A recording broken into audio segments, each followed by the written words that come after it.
मी जेव्हा मुख्यमंत्री होतो त्याही वेळे म्हणत होतो सीएम म्हणजे कॉमन मॅन. आता मी डीसीएम आहे, आता डेडिकेटेड टू कॉमन मॅन. शेवटी पद हे लोकांच्या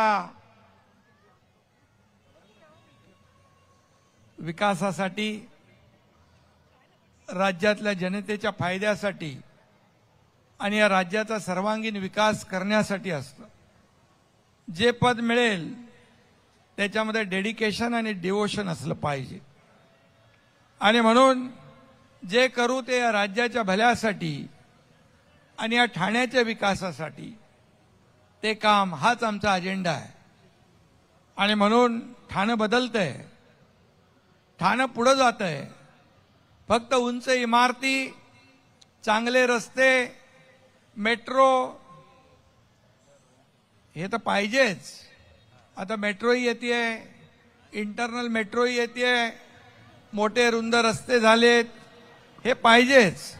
परंतु याच्याबरोबर आपल्या शहराची सांस्कृतिक भूक जी आहे, ही आपली संस्कृती आहे, ही परंपरा आहे, ही जोपासली पाहिजे, पुढे नेली पाहिजे. ते प्रताप सरनाईक यांचं विहंग संस्कृती युवा प्रतिष्ठान गेल्या 11 वर्षापासून या ठिकाणी आयोजित करते. त्याबद्दल मी त्यांचं मनापासून अभिनंदन करतो. भट्टाचार्य जी, आपका भी अभिनंदन करता हूं मैं. अभी आप भी ठाणेकर बन गए और यशस्वी भी ठाणेकर है.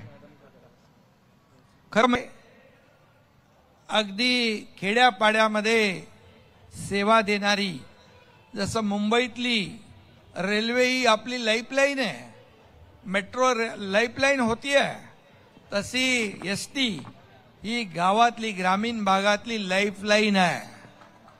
आणि म्हणून त्याची जबाबदारी आपल्याकडे मी मुद्दाम दिलेली आहे की संपूर्ण राज्यातला, ठाणेकरांचाच नाही, संपूर्ण राज्यातला प्रवाशांचा प्रवास आरामदायी आपण कराल, सुरक्षित कराल, अशा प्रकारचा विश्वास आहे. खरं म्हणजे आज यशस्वीचा आज आपण सत्कार केलेला आहे. त्याला आम्ही मगाशी सांगितलं, ठाणेकर या देशात नाव केलं, या जगामध्ये देखील या ठाण्याचा गौरव आपण कराल.